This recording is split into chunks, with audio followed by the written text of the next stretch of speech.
do. I did Hey, not by the way, I got a funny text from my aunt this week. Okay. And I don't know what she's responding to, but she said that I better tell those fellas I do the podcast with to behave, or it's not just going to be my mother, it's going to be my aunt. I'm gonna go on record. I always defend you. I know you do. So anyway, I thought that was pretty funny. I texted her back and said, "What did you hear?" And she never responded. So I don't know what she's referring to. That's pretty funny. Me and Rob are like good cop, bad cop. I pick on you, Rob picks you back up. It's wrong. We're gonna get in trouble for it. Ray's gonna have to, Ray's the mediator. It needed both. It needed to be cleaned a little bit more, and Ray's just waiting to hear from Jesus about whether or not he should administer justice. That's what's happening. I'm going to do this some more. Eastlake Community Church is an intentional, multicultural community empowered by the Holy Spirit. We passionately pursue a loving relationship with God and everyone Jesus was sent to die for, here, near, and far. Okay. Man. All right, guys. So I wanted to start us off.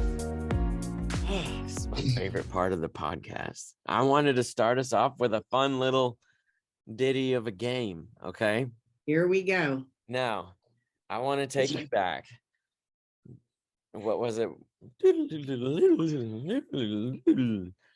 1997. And I want to know this. So this, by the way, this last Sunday was our 25th anniversary, which means Eastlake was founded in 1997. I want to take you back to 1997 and hear from you. What were you doing? What was your life like in 1997? Rob's like, I can't answer. Oh, I can't. I was good by 97. I was thinking for a minute. 1997. You ready? Yep. You go first. I want to hear yours first. Me? Yep. I'm thinking. I was hoping you guys would go first. I know it was pre Y2K. We're gonna party like it's 1999, but it wasn't even yet. That was the future. Wow. 97 probably had like one of the first computers. We probably had internet. Every website was putting a .com on there. Every commercial on TV was like, go to Walmart.com. You're like, what's Walmart.com? Wow. But what were you doing in 1997? I was cruising around in a 3-cylinder. My car had 3 cylinders. The Subaru Justy. Look it up, Justy. The Subaru Justy, 3 cylinders. It had an air conditioner, but if you didn't turn the air conditioner off at a stoplight, the car would die. Manual transmission. I was listening to ska music. Go ahead and look that up. SKA, ska music. Boss Tones, baby. Yep, the Mighty Mighty Boss Tones. I was listening to who was it? Supertones. Mm-hmm. The Supertones. I was listening to a band called Less Than Jake. I hope you guys are looking all of these up. This was me in 1997. Me and Kristen, we did not date. That was right before me and Kristen started dating, 1997. Right before, because we started dating in January of 98. What else was I doing? That's about it, man. I was skipping school and going to the donut shop. I figured out how many days of school I could skip before they called my parents, because we had an open campus. Mm-hmm. So you could leave at any point. Yeah. That's legit. All right, 97. Jenny and I had been married for 2 years. I was working at Norwich University as the assistant director for financial aid, handling millions of dollars, like legit millions of dollars of ROTC money. Millions. I was teaching and leading a youth group as a volunteer at Grace Evangelical Free Church in Northfield, Vermont. And didn't know it yet, but we were about to move to Kentucky, where I would start working for Young Life that was in December of 97. So 97 I was working at Norwich University. It's my third year working there. I was the assistant director of financial aid. Wow. And serving in the church for free and loving every minute of it. Building a youth group. Youth group had 7 kids in it. And when the Sullivans went on vacation, we just canceled because there were 5 of them. Yeah, I love it. So if you guys just tuned in, our East Lake was founded in 1997. We had our 25th anniversary. So we're sharing stories of what we were doing in 1997. If you're watching, type in the comments, what were you doing in 1997? We got to hear from the rest of you guys.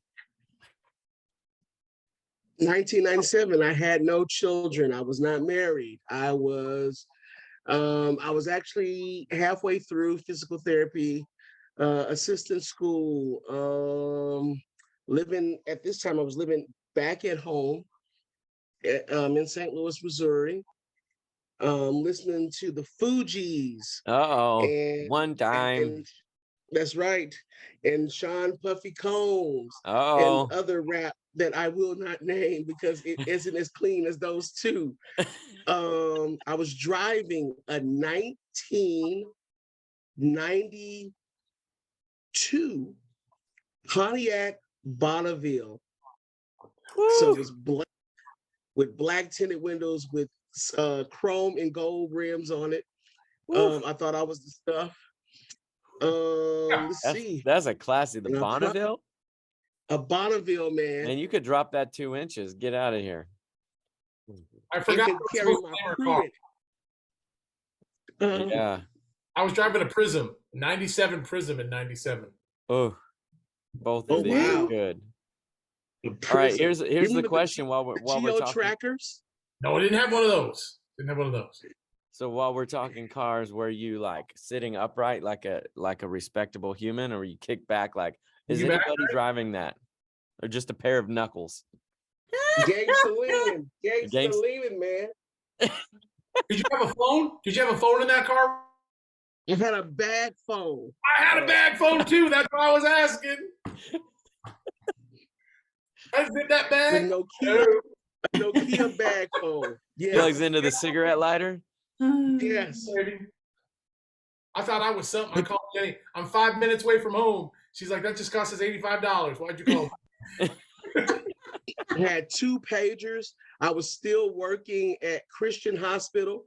So, when you have 2 pagers, they think you're really important. And all the doctors had more than 1 pager. So I wasn't a doctor, but I definitely put on the front like I was. I had to wear the scrubs, had a beeper here and a beeper over here. I had a Skytail. I had a pager too, man. I had one. Yeah, I had a work pager, and then we had the bag phone that we bought. Mine was for my parents, though, because I was still in high school, so they could go find me. Like, hey, you're in trouble. We heard you skipped school this morning, went to the donut shop. Beep, beep, beep. Yeah. What about you, Michelle? I was at a time of transition. So we wanted to start a family. So I had been married 8 years, was trying to get pregnant. And so I was doing a little side admin work for my dad, who was in sales from home. I was driving a Ford Explorer, and in my spare time, I was doing color analysis on ladies and their skin and doing makeovers with cosmetics so that they could have glamour shots. Oh, I had glamour shots going on in my home. Yeah. Let's see. I didn't enjoy a whole lot of the music from 1997. I discovered. I think that was because that's about the time I recommitted to Jesus. So I was listening to podcasts. I was just like drinking in the word. But Candle in the Wind was, then. So you were listening to tapes. What? You were listening. That's when we used to have tapes, wasn't it? Oh yeah, I have a whole yes. I remember like the set would come to me. Right. Well, I love Elton John, or loved Elton John. So Candle in the Wind was the #1 hit in 1997. I had to look and see. I hardly recognized anything else, except I think I know what this one is called. It's called Tub Thumping. I think I know what. Oh, yes. You get Yeah. knocked down. Oh, yeah, yeah. Yeah. Okay. So that's the one. So I like that one. I get knocked down and I get up again. Yeah. Was I the only person No, that subscribed to Columbia House? Oh, I had it. Oh, no, I earlier than 1997. I think I still owe them $17.95. Hey, that song was by Chumbawamba. Yeah. Yeah, I know. I pulled it up on YouTube. Semi-Charmed Life. That was a big one that year. Semi-Charmed Life.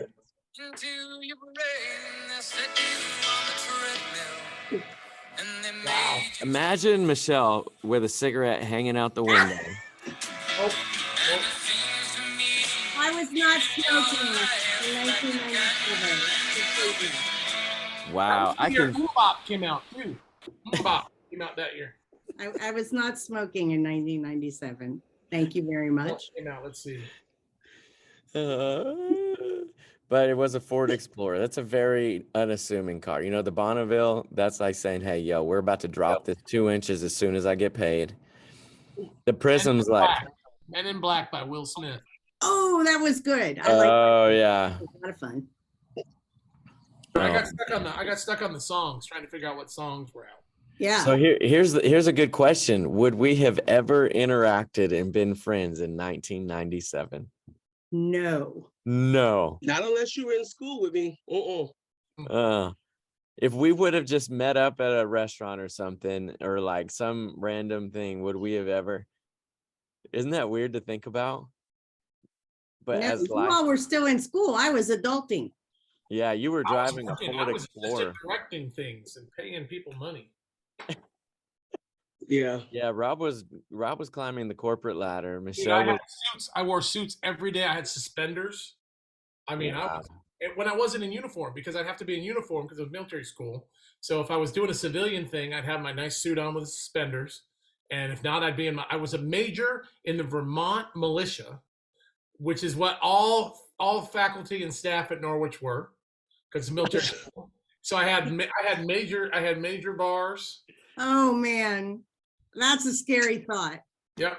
Not military. Don't hear me saying I served. I went to a military school, and then we had all of our faculty and staff were uniformed because it was a Corps of Cadets.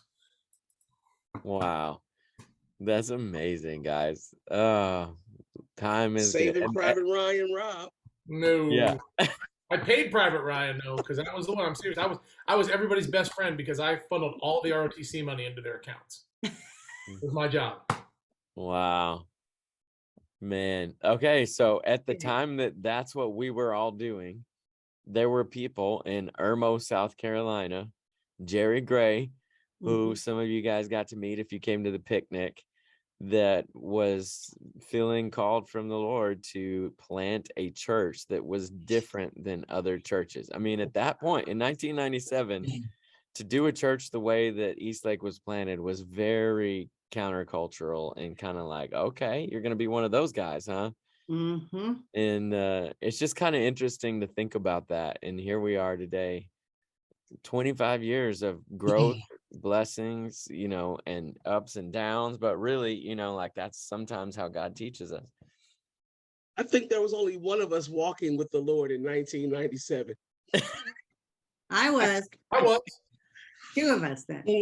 It was a casual. I know this one was because she was listening to tapes.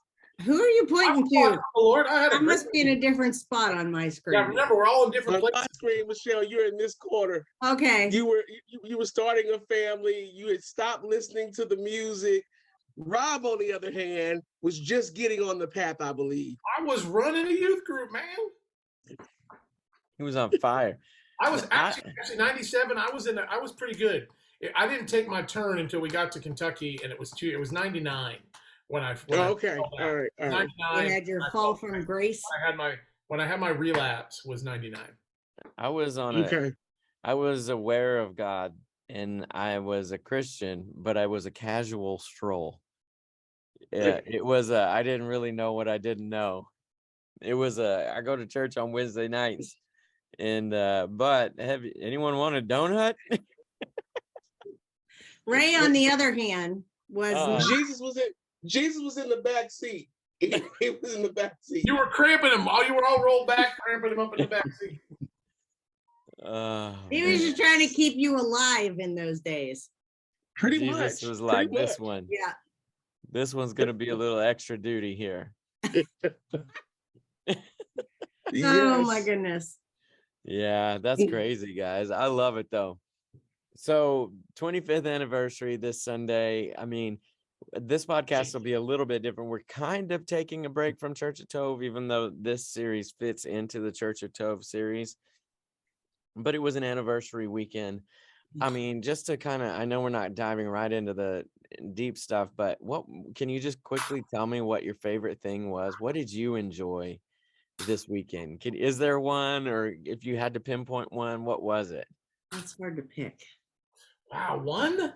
Yeah. Well, you could do two. I mean, there's no rules. Mine was enjoying watching all of the generations love on each other. Yeah.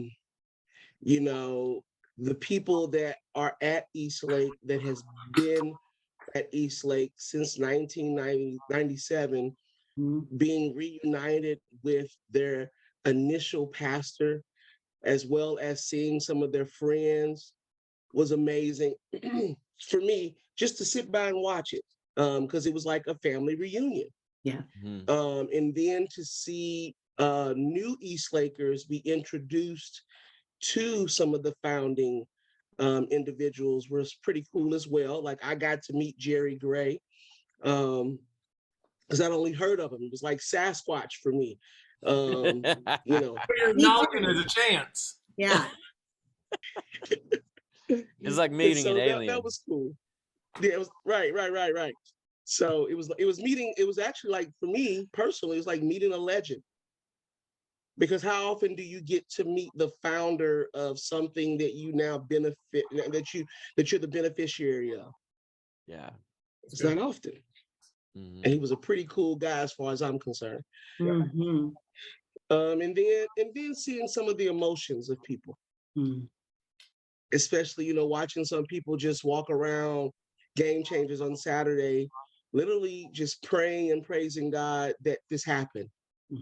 Or Friday night, the emotions of people just getting to worship. I mean, think about this. Some of you never think about this. We had like a Laura Broussard, who rarely gets to come to a service because she is busy making sure your children are taken care of, and that the volunteers have everything that they need, that she actually gets to sit in a service and just worship. Or see her kids sitting alongside of her, worshiping. And so that was beautiful for me. And so, yeah, Man, it was just observing. Thinking them all, man. I'm like, Ray, it's not much. But I have a very specific one. There were so many, and everything Ray said was, you know, I could give a variation of those. I honestly loved getting a chance to give my friend Steve Musto a hug, thank him in person for his part in the Lord calling me here 4+ years ago. Yep. To me, that was a blessing, and I enjoyed that a lot. On top of everything Ray said. I mean, yeah, just watching people embrace, that was awesome. I just personally loved that opportunity. Yeah.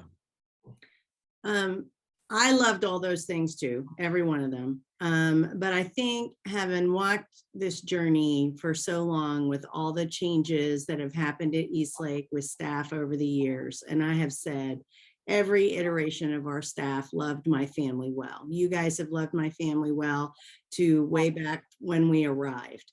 And so it was like heaven for me to have all these different people who I love, to experience some of the stories of reconciliation that are beginning to happen, to experience some of the healing that is taking place, and the unity that is resulting from that. I mean, it just felt, I could not have imagined a few years ago that we could all be together praising Jesus and enjoying each other. And I feel like that is a wonderful, wonderful blessing for me. I was so glad my daughter got to come on Saturday, and her friend Jillian, who was a staff kid for many years, and just see people that they have loved. It did my heart good. Yeah, I like getting to see the former worship guys, but my favorite was probably the worship night, getting to stand next to Jeff, the first Jeff, the one that's actually on staff now at East Lake. And he's part-time at East Lake as a community pastor, but I just gotta say, the reason I really like Jeff so much, or respect or honor, whatever the word is that you want to use, all of the above, is to do what he's done for so many years and to do it so well. Like Jeff has been in ministry, I don't know how many years, but he can look back, and I really think God can look at it and say, you've loved a lot of people really well, Jeff. And you have stayed faithful. I mean, you're not perfect, Jeff, but he has stayed faithful through so many things and transitions and moved and raising kids and just everything. So when I stand next to somebody like Jeff and lead worship, it is like a really, really high honor to get to do, because I want to be like him. I hope that I can be, I hope my story can be that good when I'm his age, You know what, Philip, that raises a very interesting question. And I think, people that are watching this could actually think about something. What job have you had that you would actually be humbled and blessed to go back to? Yeah. That you enjoyed it so much that when you were ready to, to power down, so to speak, that you would say, I want to go back to that place. We may not have an answer for that. I'm just thinking, because of you talking about Jeff, that this is where Jeff was, and now he's come full circle, and he wanted to be here. Yeah. Mm-hmm. Yeah, it's really cool. Do you have a job like that you've done before that, that you would like to come back to? That was cool. Yeah, that's a good point. It was just a very special weekend. I think everybody left with really full hearts. I left tired, but like a good kind of tired, like, kind of like when your wedding or something. Like when me and Kristen got married, I remember we were exhausted because it's just such a long day, but it's also like a really good day. And it kind of felt in that same vein of like, I'm exhausted, but I'm happy that I'm exhausted. So yeah, it was cool. So let's talk a little bit about the sermon. I know we spent a little bit more time on that stuff, but that was a big part of what happened on Sunday. Right. And the first thing that I personally have to go to, Ray, is I got to go to Hulk, the Incredible Hulk. I almost said Hulk Hogan. I got to go to the Incredible Hulk, man. That was the ultimate illustration. You said it right, too. You said it right. The Hulk. The Incredible Hulk. Yeah, the Incredible Hulk, man. Yeah, the Incredible Hulk. Well, that's the way I remember it in the comics. Yeah. Yeah. So, your point was to get to the place where you can handle your rage and use your rage for good. And you were referencing Paul whenever he says that we need to put off our sinful rage and put on discipline. But the question, I guess, is there any practical ways that you've discovered over the years that you can convert rage to discipline? Or do you just replace it? Or, like you passed over that because you had a couple points, but I'm just curious, is there anything that's worked for you to convert your rage into godliness? Maybe not discipline, but godliness. Focus. When you get really enraged, you tend to direct it somewhere.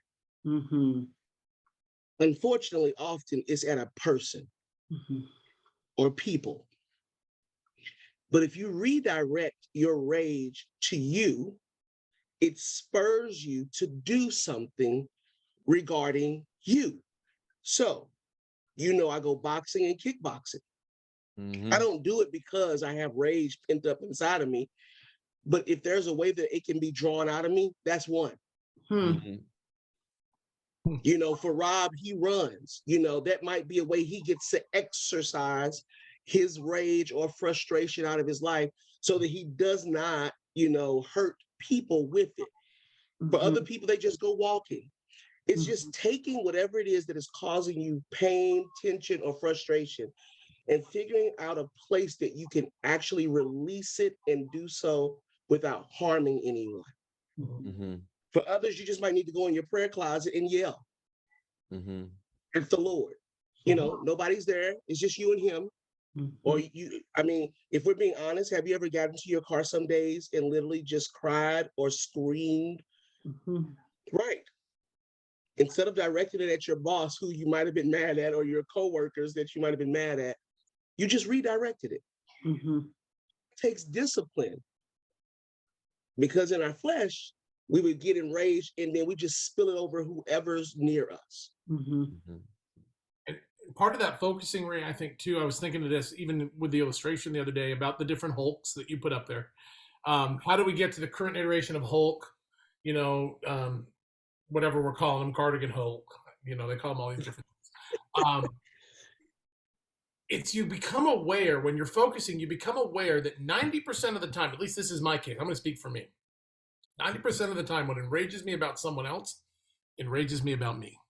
I know that I have propensity or the same ability, and maybe I'm afraid that I'm going to do the same thing. So I think part of the focus is that inward turn to look back and to allow your feelings to come under control, because your feelings are valid, but they're not the driver of the train, as I say all the time. And so you've got to figure out what those feelings are teaching you about you.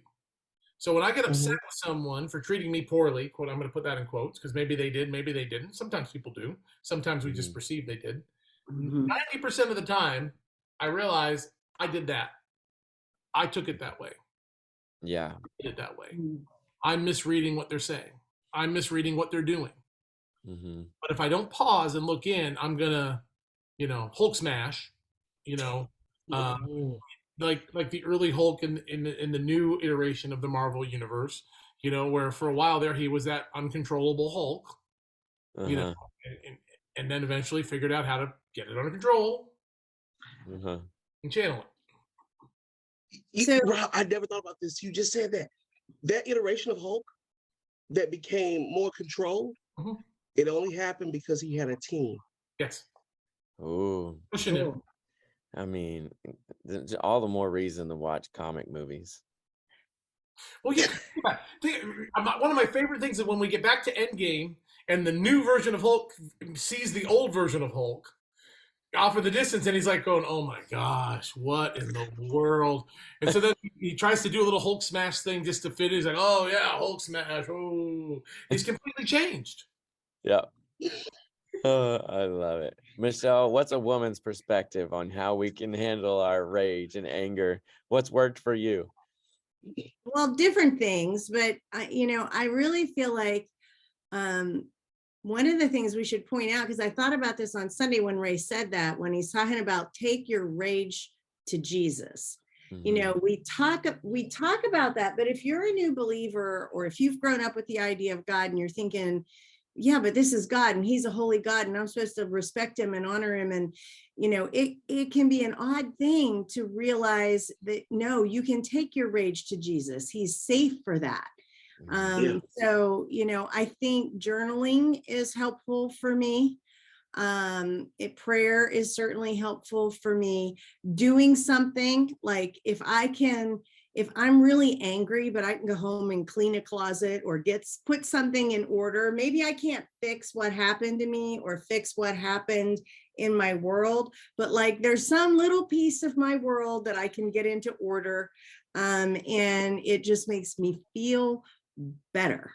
And so, but when I was a young believer, I remember my my mentor, Deb, would say, I've got to take that to the Lord. I've got to work through that with Jesus. And for a long time, I didn't understand what she meant with that. Now I do, because sometimes I got to sit down and I got to, journal and ask myself questions and let God talk to me. But I didn't understand I could do that. So that's a whole new revelation for us. Yeah. And probably for some people who are watching this. Sure. It is. Yeah. It's funny. One of the things that helps me is identifying where these rage points are. Ray gave a few examples, but one that's for me that I'll just share just because it's funny is when me and Kristen are making coffee drinks for our social media, I'll help by making a little video, right? And I usually make it's about 7 a.m. when the sun's coming up. And it's like, hey, we haven't done a post for a week or 5 days. I'm going to go ahead and do something. I'm going to make a reel. And so we start making this fake drink, right? But I get so angry because you're trying to do it in between customers, but I don't want to waste the drink. But you like put the whipped cream on, but now it's melting. Like everything has to be timed perfectly. And Kristen's helping me film it. And I'm like, no, to the left, to the right, to the left. And the other day she was like sprinkling cinnamon on the whipped cream. And I was like, so that's how you sprinkle cinnamon? And she looked at me and she was like, really?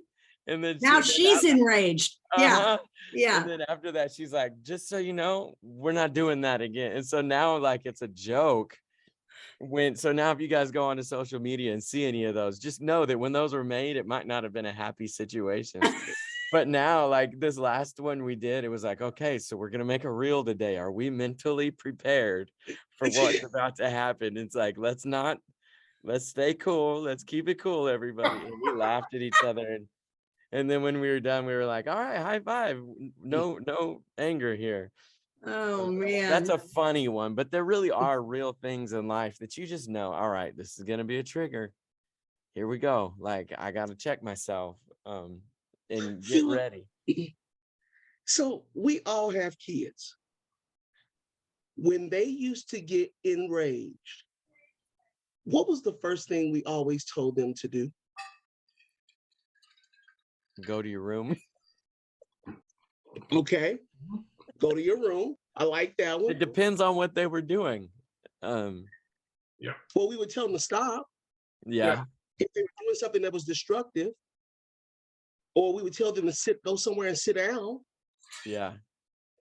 All things that if we did them as grown individuals would help us actually not to hurt people. If we went to, if when we got mad, we went to our room. Okay. I did that this week. What'd you say? Put yourself in your room. I put myself in my room. There you go. Or if we stopped. So before we say something, we actually stopped. And if we went somewhere and sit down. Deep breath. Take a breath. Think about things. All things that would help give space to the Holy Spirit to help us figure out what to do with our anger. Yeah. When we just grow up and we don't have anybody to tell us that. Yeah. Yeah. When my son was about 5 or 6, we lived on 10 acres and 6 of it was clear. And so you could see, around that 6 acres. And when he would get upset or hyper for any reason, I would send him out to do a lap. And that's a big lap. But it helped him to get that energy, where it needed to be. And I know as a young man, he and his friends would go work out. And, try to channel that energy into doing something that was appropriate. And, as he and his friends would meet at the gym, I was reminiscing when he was little and I made him do a lap. It's not that different. Yeah, we've done that with our kids. Yeah. I've never taken a lap myself, but there was a time where I remember Nathan was running laps at a soccer field and somebody from church drove by. They're like, I saw you out there standing at the soccer field and Nathan was running. what was going on? I was like, oh man, you don't have the time. You don't have the time. We're lucky he was running.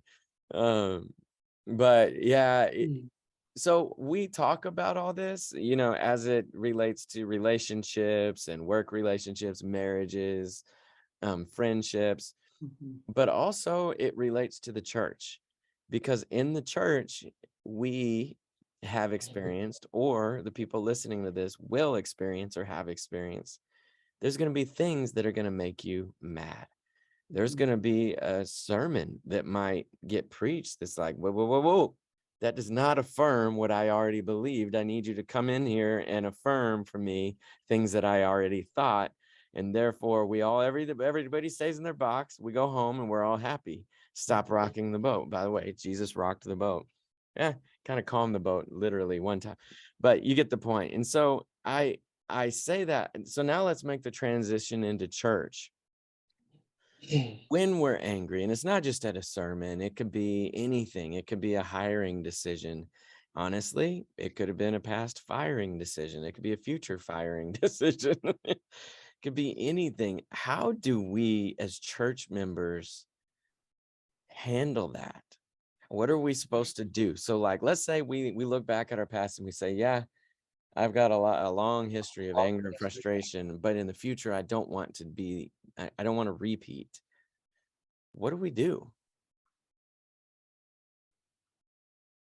It's a good one, huh? Well, I mean, I think some of what we do as the Lord leads is make amends. If I've been angry with somebody repeatedly, I've probably hurt them. And the hurt can be from a little hurt that's maybe put a separation between us to a lot of hurt. Because sometimes we can say things to people that trigger them for other things in their life. And we really hurt them. We don't even know that we're doing that. So, I think that it's always good to check in and say, hey, I was really upset the other day, and I'm really sorry if I came off with the wrong attitude. Did I hurt you? I want to make it right if I hurt you. And if you do that enough, I mean, none of us like doing that. If you force yourself to do that enough, you will change your behavior. Because the reason behavior doesn't change is because we ignore it and we gloss over it and we think, well, oh, it's okay. But if you start making yourself apologize when you've done things to people that is not cool, I don't know, maybe you all are different, but I don't like the uncomfortableness of that. So I want to change that behavior. I don't want to keep doing that. That was gold, Michelle. Yep. Yeah, that was good. I think, going to the broader picture, one of the things I've learned to do, and I don't do it perfectly, is to assess why is it making me angry. And what I mean by that, let's use a church decision of any kind. Okay. And I've been in these positions a lot. I've been around the church for 30 years. I haven't always been in the decision-making chairs, so I always have to evaluate what's irritating me. And I have to figure out, am I irritated because of am I mad because of a preference, which is all about me? Or or could there be a legitimate need to explore a conversation to help maybe understand why something's like, maybe I do need to talk to somebody and be like, hey, this is not just because I prefer this. This just feels really wonky to me. What don't I know that you can share with me? Instead, what we do is we get mad and we go away and we take our toys and we go play in another sandbox. How many times could we avert that if we just came and said, what don't I know that you can share? Because also knowing that everything can't always be shared because there are confidences, but ask the question instead of just running and assuming, because we all do it. And I'm not pointing my finger at anybody but me, but all of us can probably relate to it. We assume, and then we make a decision based on really, really limited facts. I get a lot less angry when I have a conversation with somebody and find out why they did something. Every time it diffuses my anger, unless they're really mean people. I can think of 2 times in my life, none of them in South Carolina, where the person was just a mean enough person that I had every right to be angry and I needed to channel it with Jesus. It's like, that's just a bad person. You know what I mean? 90% of the time, we just don't know enough to know. Yeah, that's good. Well, there's Go ahead. sorry, go ahead, Ray. Well, I was just gonna say I was gonna say just yeah, go ahead. Flip a coin. I just know that there's a lot of people in churches that say, I used to go to such and such church, but then something happened. I mean, if you've been a Christian for just a short amount of time, there's a good chance that that's part of your story. And sometimes that needs to happen. And sometimes it doesn't, you know. So, yeah, what were you going to say, Ray?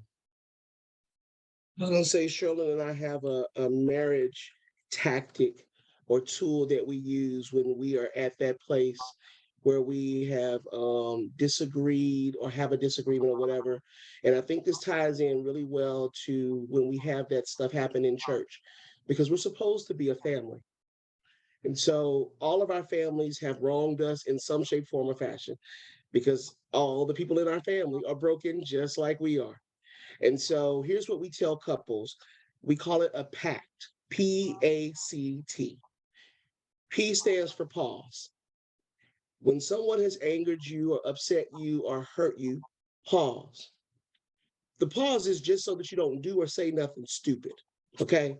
It's just that simple. It's just that simple. Okay? The A is to ask questions, not of the person yet. Ask what Rob just said. Why is this hurting me? Why am I having this effect or this reaction to? The A also stands for allowing the Spirit a time to minister to you. Okay? After the A, you have C. Choose to consider the best in the individual. That's a good one. Whoever that is, choose to consider the best of the individual. And I know this works because it's worked here on staff. Rob stood up in front of the congregation just a couple weeks ago and allowed you guys into a fresh baked incident that could have went awry, but it didn't, because Rob chose to consider the best in me and have a conversation with me to find out what he thought was absolutely correct. It wasn't of malicious intent, or it wasn't reckless or inconsiderate. It was simply a miss. Which brings us to the T. Talk it out with that person. Don't go talk it out with somebody else that does not have any insight into the conversation and what actually was said or what actually was done. No, go talk to the person. It's a pact. It keeps my wife and I from going and allowing other people into our relationship that actually don't have the equity nor the interest that we have in keeping it solid. All I gotta say, of course, it's an acronym or acrostic, right? Of course it is.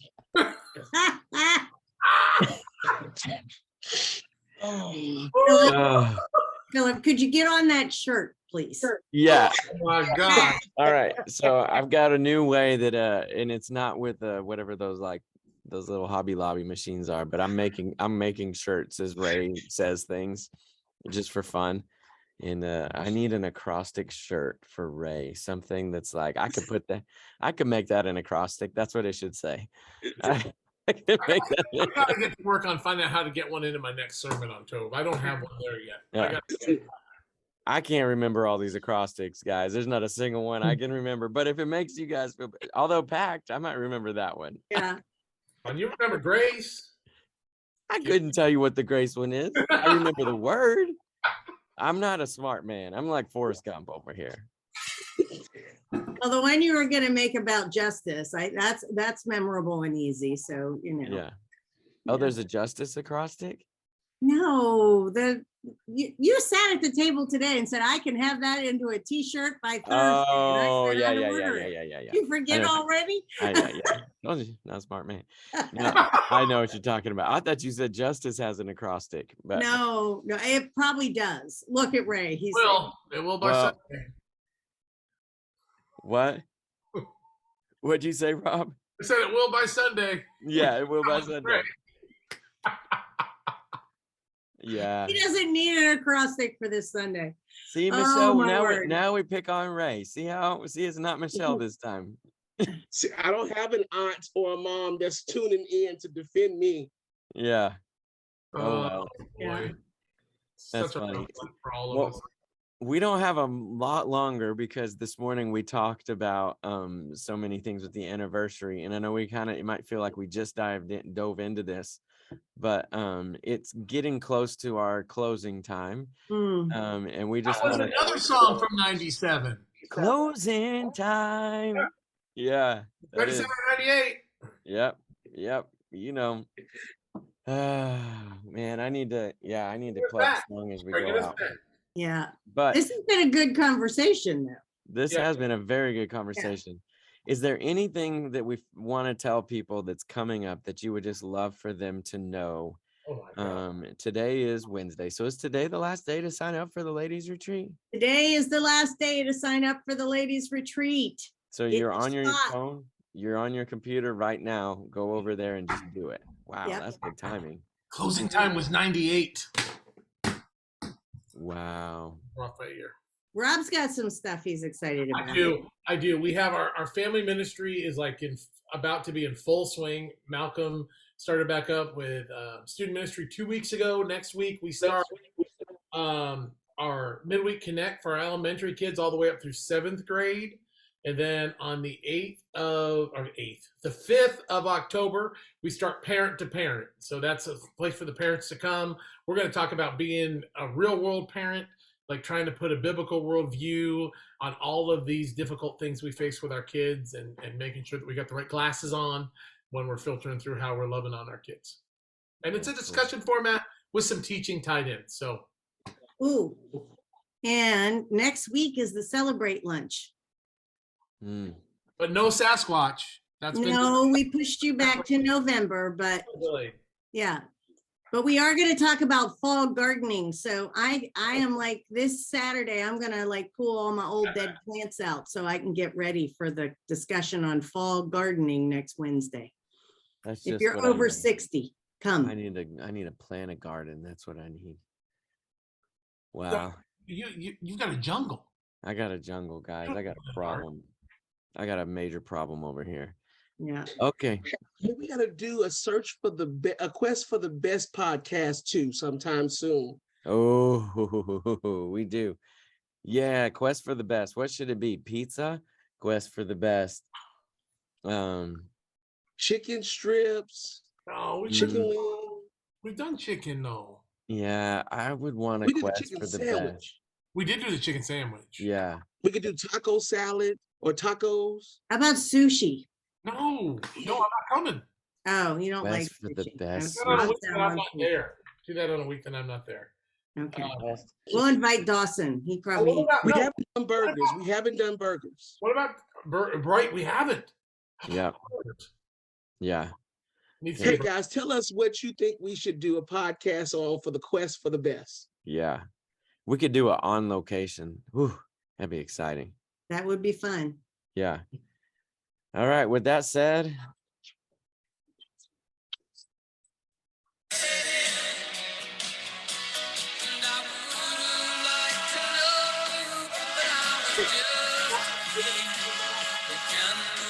Rob is muted. What is going on? You can't hear it? I don't know, but you know they're going to get this music. It's going to come on Facebook now. We're done. Yeah. He's playing the music. That's what it was. They're going to yank us off Facebook. No, man, it's that. We are going to depart like a candle in the wind. All right. 1997 style. We love all of you. Yep. Good night. Good night. Eastlake Community Church is an intentional, multicultural community empowered by the Holy Spirit. We passionately pursue a loving relationship with God and everyone Jesus was sent to die for, here, near, and far.